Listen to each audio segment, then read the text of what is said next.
Өрийн дэнгэр подкаст гэж амар амгалан сайн байцгаана уу. Өрийн дэнгэр подкастын хамт нөхд элэг нэгт Монгол ахын дүүс минь За өнөөдөр ташууруулаач манай би нэгэн сайхан сэдвийн тухай ярилцсанаа. За энэ нэг алдартай адан гэж энэ сэдвэр сая фэйсбүүк дээр хүмүүс маргалдаад байна да.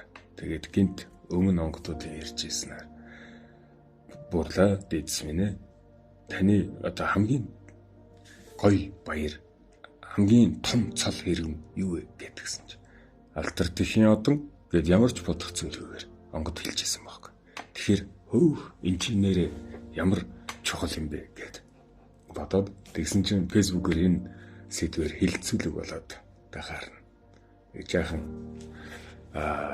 дугаар бэлтлээ сонирхолтой байх үгнээс улаач хүний өнцгөөс юу гэж боддтой юм бэ гэд сонирхож магадгүй. За бид нар тийм үү жил бүрийн 6 сарын 1-нд хүүхдийн баярын одоо тэр нэгэн сайхан өдөр төрийн ордноос одонгоо одоо гардаж аваад магнаага хагартал баярлаа тийм үү. Ингэрээ гэлэлцүүлж яваа ээжүүдийг хардгаа. За тэр өдөр бол Улаанбаатар хот тэр чигт ээжүүдийн инээмсэглэр гэрэлтдэг гэхэд заваарг хэлсдэггүй байх шүү. За тэгвэл та хизээ нэгэн цагт энэ одон яг ямар түүхтэй, ямар хувь тавилангийн жимээр бидний одоо гар дээр ирснийг бодж үзчихсэн. За цаг хугацааны хүрдээр аялал л та. За 80 гаруй жилийн өмнөх рүү тий. За тийшээ очио. За 1944 гэм дэлхийд даяар дэлхийн 2 дугаар дайны одоо галдвал унтраагүй улс орнууд айдас хүчтэй. За манай улс ч гэсэн ялгаагүй хүн амт цонтой ирээдүйн яг л нэг тийм юу болох гэдэг юм мэддэхгүй. Өтгөн ман донд байгаа мэт. Бүрхэг байсан. Хүнд цаг үе гэж хэлж болно. Яг тэр игзэгтэй хэцүү цаг үед бидний өвгөд тухайн үеийн одоо төр засаг маань маш авуугаад алсын хараатай нэг л зүйлийг ухаарсан байдаг. Энэ үндэсний тусгаар тогтнол энэ Монгол цусыг энэ гал голомтыг хадгалж үлдэх хамгийн том дархлаа хамгийн агуу хүч бол их хүн юм байна гэдгийг тэд олж харсан. За тэгээд анх 1944 онд судлаад үзсэн чинь алтар их гэдэг одоо одонгийн хуулийг баталж ирсэн юм билээ. 5-8 хүүхэд төрүүлж өсгсөн ээжүүдэд одоо энэ өндөр дээд чаналыг өгч хэлсэн түүхтэй юм билээ. За төсөөлөд үзтээ. Тийм. Өнөөдрөх шиг автоматар одоо угаадаг автомат угаалгам шиг байхгүй. Бэлэн живх памперс байхгүй. Тийм. Өвлийн хүүтэнд гал алдаж болохгүй гэд. Одоо 6-7 хүүхдээ зэрэг өлгийдэж 10 хүүхэдтэй тийм. Тэгээ 10 хүүхэдтэй айлгээд тэгвэл энэ өхөнд л байсан шүү дээ. Дор ижил 6-7 хүүхэдтэй дундчаа. Тийм. Тэгэхэд маш өвлийн хүүтэнд хэцүүд одоо өлчир гэдэг шүү дээ. Өлчир чирэг хүн болгоно гэдэг. Маш хэцүү шүү дээ. Энэ бол тийм нэг манай өнөө цагийн шиг 1-2 хүүхэд төрүүлчихэд болчлоо гэдэг. Асуудал бол биш. Энэ бол тийм зүгээр нэг өдөр тутмын хөдөлмөр биш шүү дээ. За минийхээр бол маш бурханлаг чанар. Улаач хүний хувьд бол энэ бол итүүгэн их буюу байгаль ихийн өөрийнх нь төвчээр хайрын туйл гэж боддог. За нам баяр бол за би бол алтар дэх одонгийн одоо загварыг харах бүрт өөрөө ирэхгүй биширдэг. Цаанаа л нэг уран чимэн ихийн цагаан одоо сүүн дот цацал асгарж байгаа мэт. Эсвэл одоо нарны цацраг ингээд цацарж байгаа юм шиг байдаг шүү дээ. Тэр хэлбэр. За энэ бол төрөөс ээжүүдэд барьсан хамгийн том талархал, хамгийн дээд хүндэтгэл байсан болов. За өнөөдөр цаг үе өөр болоод хууль нь шинжлэгдээд 4 хүүхэд төрүүлбэл 2 дугаар зэргийн одон, 6 хүүхэд төрүүлбэл 1 дугаар зэргийн одон өгдөг болсон. За гэвч энэ манай нийгэмд зарим хүмүүс шүүмжлэлтэй ярьдаг л та. Одонгийн мөнгө гэж жил бүр 100-200 мянган төгрөг өгөх нь дэндүү бага амьдралд хүрэхгүй. Зүгээр л нэг бэлэгдлийн төдий байна гэж. Тийм ээ. Би зөвшөөрнө. Санхүү талаасаа бол тэр мөнгө өнөөдөр юу ч хийж болно. Магадгүй ганц 2 хоногийн одоо чих бомбсны сүүний мөнгө байгаа шүү дээ угаасаа. 100 мянга 200 мянгаар юу ч авч хөрөхгүй л байна л та. Гэхдээ энд тийм үү санхүүгийн үнц нь гэдгээс хамаагүй илүү маш гүн гүнзгий өөр зүйл оршиж байт юм. Та тэр одонг аваад төрийн ордонгоос гарч ирж байгаа ээжүүдийн нүдийг ингээд яг толоод харж ирсэн. Тэ нүдэнд нь баярын нулимс одоо цэвлэгнээ тэ ингэртэй тэр нэг жижигхэн гэлтсэн одонг зүүчээд үр хүүхдүүдтэй тэрвүүлээ зогсож байгаа ээж хүн ямар үзэсгэлэнтэй, ямар сүр жавхланд харагддаг гэж. Тэр агшинд ээж хүн юу мэдэрдэг вэ гэх юм бол за би бол төсөлж би мэдэхгүй олонтой ярилцчихсан.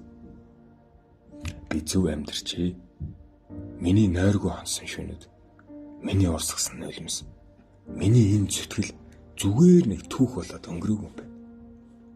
Шагнал авах үнэхээр сайхан гоё мэдрэмж. Тэгээ би тэрийг ойлгож.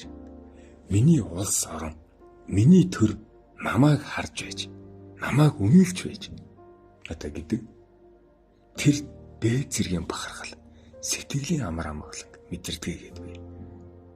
Тэгчээсээ сонсч байсан. Дээрээс нь манай хуулинд бас нэг маш гоё нандин заалт байдаг. Энэ одоо би нэг өнчин тэнгэртээ өрийн тэнгэртэн буучихсан нэг судлаад байдیں۔ Өргөж авсан хүүхдийг одоо 3 нас хүрэхээс өмнө өргөж авсан бол өмнө авч исэн бол 1 нас хүртэл өсгсөн бол төрүүлсэнтэй адилхан үздэг юм бэл хуулиар. Энэ заалт яг юу хэлж байна гэхээр их хүн гэдэг зөвхөн хэвлийдээ тээж төрүүлснээр хязгаарлагддаг юм байна. Харин тэр бяцхан зүрхийг хайраараа тижээж хүн болгож байгаа. Тэр сэтгэл өөрөө агуу юм шүү гэдэг хууль хүртэл төр хүртэл хүлээн зөвшөөрч байгаа юм шүү дээ. За одоо бүгдээрээ за би өөрөө энэ хиймэл оюун хаан гэдэг зүйлийг сүүлийн үед маш их судалж байна. Ямар л шин одоо мэдээлэл гарна, ямар л хөгжил төвшил гарна тэр болоо нэг клаудтэй бүгдийг судалж үзэж чинь төлбөрөөлөд ашиглаж байна. Тий.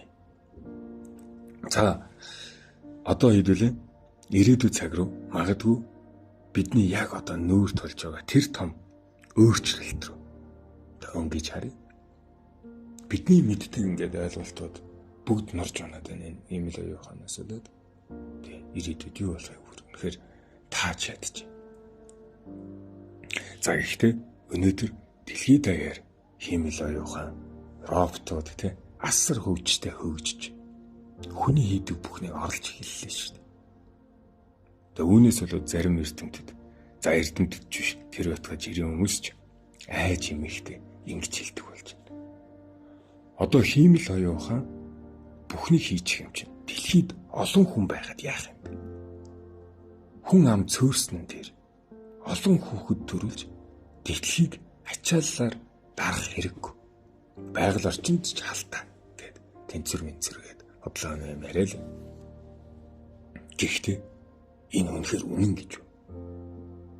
Тэр төмөр тарих бүхнийг шийддэг болсон ч итүүгэн их буюу тийм энэ цэнгэр гарагт хүн төрлөختөө олон болох хүүхэд төрөх тэр амьд жам яс яагаад улам чухал болж байгаа. Өнөөдөр одоо улаач хүний зүгээс өөрийнхөө өнцгөөс сүнслэг ертөнцийн өвднээс хүрнэе. За хиймэл оюун ухаан хэдийгээр төгс тооцоолно. Энд марахгүй. Төгс зурна, төгс бичнэ, асар хурдтай ажиллана. Хүн төрөлхтний өөрөөс маш олон зүйлээрээ тэргүүлээд штэ. Айкон бүр хэдэж давж өг гэж тийм. Гэхдээ тэр яаж ч өгсөн түнд ганцхан зүйл байхгүй. Тэрийг манай захиур зарингээ онгод захиур зарим маань хэлчихсэн. Тэр бол ам. Түнд зүрх байхгүй. Түнд сүнслэг чанар байхгүй. Итүүгэн их энэ манай дэлхий энэ манай дэлхийн ертөнц өөрөө амьд организмын халуун энерги ихийн цагаан сүнс хүүхдийн цангинсан инээд амьд организмын харилцан шүтэлцээ дээр оршин тогтнодог уураг тарих амьд систем. Хүн төрлөختөө олон байх ёстой юу гэвэл тийм олон байх ёстой. Ёстой гэдэг үг чинь багтд юм байлээ. Бушигтай юм байлээ. Гэхдээ зүгээр нэг тооны олон биш тийм.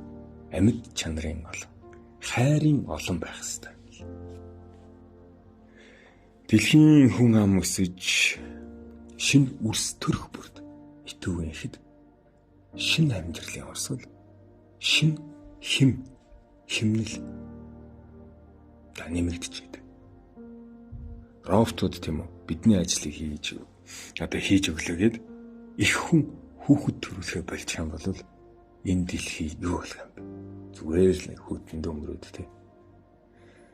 Нэг чипнүүд цугларсан амьгүй тийм нэг оршуулгын газар л болж хоёр шүү дээ.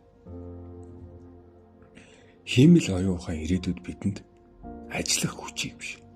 Харин ч их хүнд, эцэг хүнд хүүхдээ илүү их хайрлаж, илүү их хүн шиг хүм болгож, хүмүүнжүүлэх тэр цаг хугацааны эрхчлөө олгож байгаа хэрэг шүү дээ. Зөв бид нэр ашиглаж чадвал. Өвгдүүд бол илтгэлтэй. Хүн төрлөختөн олон байх тусмаа байгаль их итүүгэн их өөрөө ховсон өөрчлөгдөж дархлаагаа тогтоож байдаг. Хөх толботон та нар бол дархлаа нээсэн шүү гэд өвгдөд хэлдэг. Химэл оюухан хизээж шин санаа, шин зүрх сэтгэл, шин ухамсарыг өөрөөсөө төрүүлж чаддаг. Одоо ингээд шин санаа гаргаад байгаа юм шиг боловч тэр зөвхөн хүний өнгөрсөнд бүтээсэн зүйлийг л эвлүүлдэг.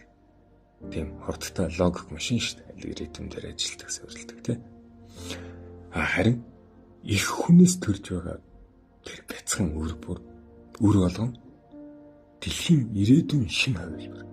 Шинээр төрж байгаа цоо шин ертөнц байдаг. Тэр хүүхэд юм ирээдүйд дэлхийг аврах ухааныг олно. Тэр хүүхэд байгалыг хайрлах хайрыг түгэн. Хүн төрлөختөө олон байх тусмаа бидний дундаас гарах сод ухаантнууд хайрын энерги олно л гэсэн.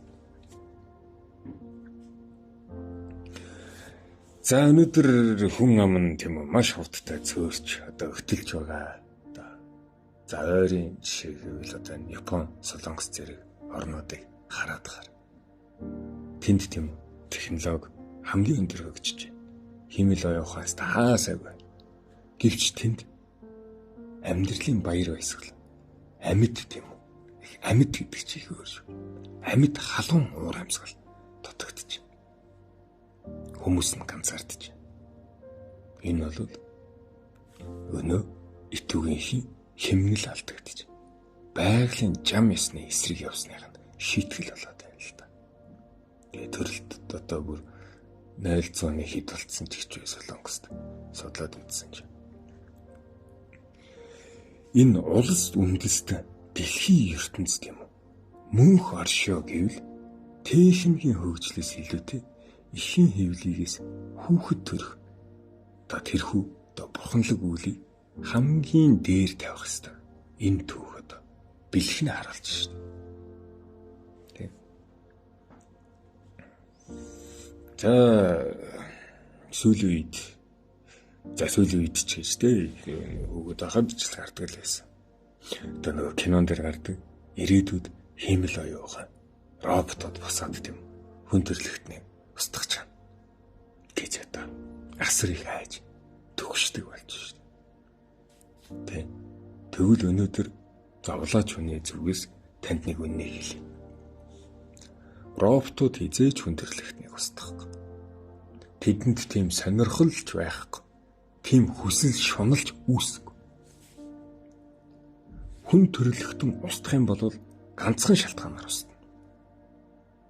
Тэр нь бид нэр өөрсдөө хүүхэд төрүүлэх болох юм бол 2-3 хаан үе хүүхэд төрүүлэх болоход л бид өөрсдөө л өөрсдийг устгах. Тийм учраас өнөөдөр залуучуудтай, дүү нартай, ханд нөхөдтэй хандаж нэг маш чухал сүнслэг үннийг хэлмээр байна.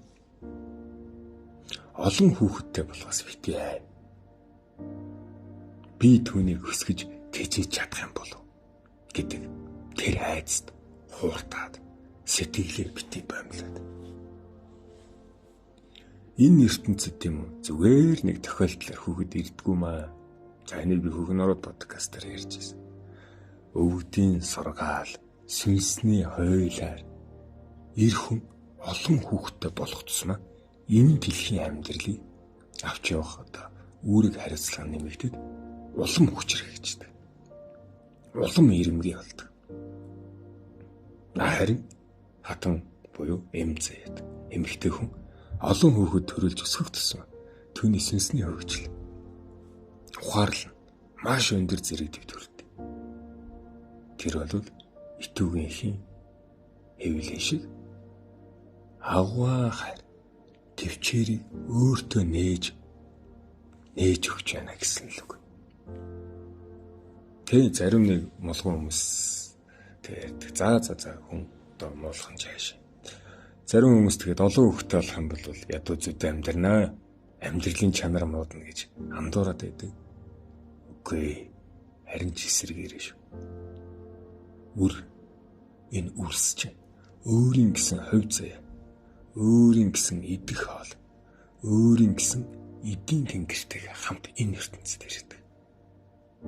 Тиймээс яах нь олон хүүхэдтэй болохоос айд суухын хооронд өөрийнхөө энэ өөрийн эдийн засгаа хүчжүүл баяж чинэлэг бол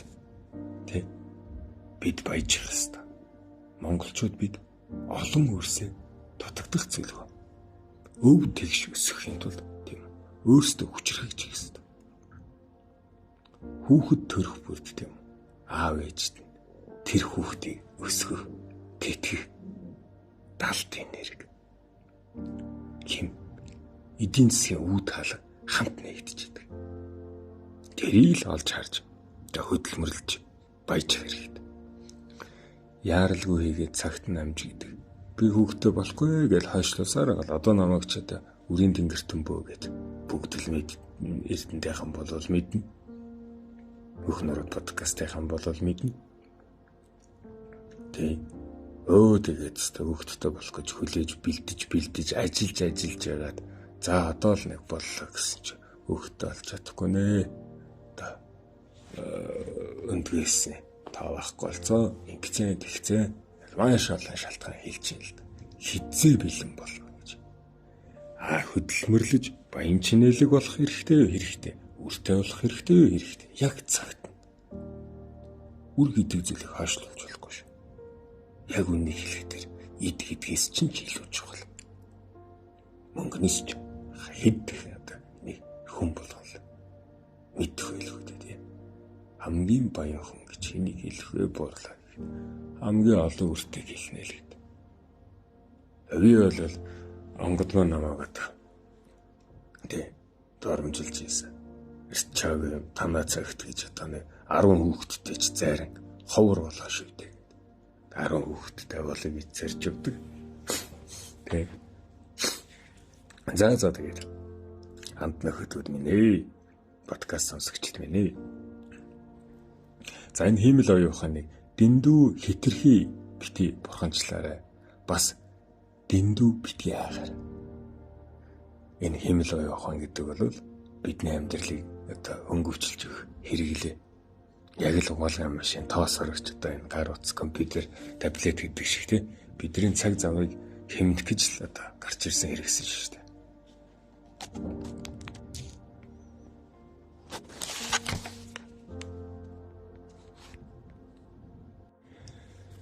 Технологи хөгжиж роботууд бидний одоо хүнд ажлуудыг хийгээд өгөхөөр бид яах ёстой?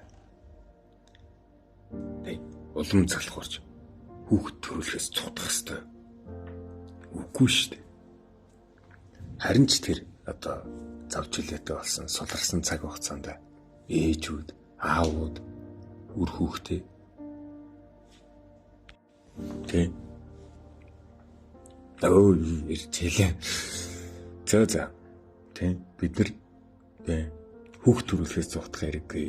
Тэр суларсан цаг хугацаанд ээжүүд минь, аавууд минь үр хүүхдээ илүү их хайрлаж, илүү их цагийг гэр бүлдээ зарцуулж тийм итүүгэн ихтэй амьд халуун үрсийг одоо төрүүлж үлдээх ёстой юм аа. Энэ үүрэг гэдэг үг багтдээ шүү. Удмаа тасалах юм бол маш том хариуцлагад ундаг. За энийг улаач бөөгн явд хэлчих. Хэрв хүн хүүхэд төрүүлэхэ болох юм бол хүн төрлөختөө зүгээр л өөрийгөө гал шууд дуусгах. Роботууд ерөөсөө биднийг алах шаардлагагүй. Бид өөрсдөө төрхөө болоод л цорч штэ. Тэр хэлсэн. Тэгэхээр ирээдүйд хамгийн том аюул бол хиймэл оюухан биш. Харин хүн төрлөختний сэтгэл зүйн хоосон чанар. Үр хаач үлдэхээс татгалзаж буй тэр ховоо хичээсэн аймхаа үзэл юм шүү. Тэгээ онголууд хэлжсэн хүн төрлөختний хамгийн аюул юу гэсэн чинь хуйлчгаа болохоор гэдгийгсэн шүү. Секс ихэ болов. Энэ өөрөө хамгийн том аюул нагаад. Тэр робот энтрээс илүү. За өөр чи юу яри гэж хэлээ. За одоо энэ бана байгаад юм манай Монгол улсын нийгэм рүү өнгөж харъя л да. За сүүлийн үед бол энэ сошиалор, зурагтаар энэ Монголд халамж автгаарлаа. Бэлэнчлэх сэтгэлийг дэмжлэе гэж одоо маш их ярьдаг, маргадаг болсон байна. За залхуу хүмүүст зүгээр суугахын төлөө, зүгээр суусныхын төлөө мөнгө өгч байгаа халамж буруу байж болно. Тэрийг бол шүмжил, би ч шүмжил. Гэхдээ хүүхдэд өгч байгаа хүүхдийн мөнгө. Одоо 0-3 насны хүүхд асарч байгаа ээжүүдийн одоо энэ цалинтай ээж хөтөлбөр. Энийг бол нэмэх хэрэгтэй бүр. Алдар тэхийн одонгийн жил бүрийн урамшуул. Энийг тийм халамж гэж нэрлэж өгөөсгөж байгаа хүмүүсийг би ёстой үнээр үзээддэг ойлгодгүй, ойлгохыг ч хүсдэггүй. Энэ бол халамж биш ээ. Энэ бол Монгол улсын төрөөс үндэснээ хүн амаа тусгаар тогтнолоо 5 тусгаараа хамгаалж байгаа хамгийн зөв хөрөнгө оруулалт. За бизнес хийдэг хүний хувьд ингэж хардаг. Энэ улс төрчт юм. За энэ зарим нэг баячууд тендер нэрээр зам барилга нэрээр хэдэн тэрбумаар нийтдэг. Хэдэн их наяар нь авилгаддаг хэрнээ. Эх орондоо хүн өсгөж өгч байгаа ээжүүдийн энэ бяцхан үрсийн хэдэн төгрөгийг тийм халамж гэж гоочлж хэрхэвч болохгүй. Энэ хэдэн төгрөг байж гэмээ ээжүүд маань хүүхдийн чихийг авч байна. Сүүг нь авч. Энэ бол Монгол улс ирээдүгэ дараагийн татвар төлөгчтэй, дараагийн улсын эзэдээ хайрлаж байгаа хамгийн зөв систем шүү. Одоо бид тэр гүндалаа гэдэг улсын хурлын гишүүн хасан бол айгүй дэмждэг. Бишигтэй зөв юм ишлсэн чадсан. Нэг л зөв гавья байхад тэр хүн болж байна. Хэрвээ энийг хасчих юм бол манайх шиг 3 саяг харуулаа тий. Улс шинээр төр хүүхдгүй болоод Японы араас, Солонгосын араас уруудна. Тэр үед роботууд биднийг аврахгүй. За арай урт болчих байлаа. За тэгээд дүгнэж хэлэх юм бол хэмэл оюухан ирээдүйд бидний ажлыг хөнгөвчлөх нь үнэ. Тэр бол сайн туслах, сайн зарц. Харин бидний хийх ёстой хамгийн агуу алба бол итүүгэн ихтэй амьд халуун үрсийг төрүүлж, хоёлаа сайн хийж, хүн шиг хүн болгож хүмүүжүүлэх явдал юм аа. Хүүхэд төрхөө болох тэр цагт л хүн төрлөختөн уснаа. Төр засагч олон нийт ч ухаарах ёстой. Хүүхдийн мөнгө, ээжүүдийн цалин, алдар тэхийн одонгийн урамшуулал бол энэ улсын оршин тогтнох гол дархлаа. Хамгийн зөв. За хамгийн ариун хөрөнгө оруулалт гэж байна. Үр хоочоо хамгаалж ээжүүдэд тэтгэж чадсан үндэст нь л ирээдүйн одоо тэр дижитал хүйтэн ертөнцид амьд үлдэж өөрийнхөө гал боломжийг сахиж чадна. За төгсгий дөө. За сонсогч олон минь ээ. Магадгүй таны ээж алдар тэхийн одоо авч хамжаагүй гэж болно. Магадгүй 1-2 хон хүүхэд төрүүлсэн ч байж болно. Гэхдээ одон тойж бай. Одонгүйж бай. Үр хүүхдийн төлөө зүрхээ зүсэж хайрладаг. Их хүн бүр өөрийн гэсэн одон той шүү. Өөрийн гэсэн ертөнцид хамгийн агуу хатад. Юм шүү. Хэрв та өнөөдөр ээжтэй би тантай хайртай гэж хэлж амжаагүй бол яг одоо энэ дугаарыг сонсож дуусаад утсаа аваад залгаарай. Эсвэл зүгээр л очиод тийм чангаас чанга тэрээрээ. Тэр тэрэлд тэр хайр л их хүний хамгийн том одон юм шүү. За баярлалаа. Баяртай.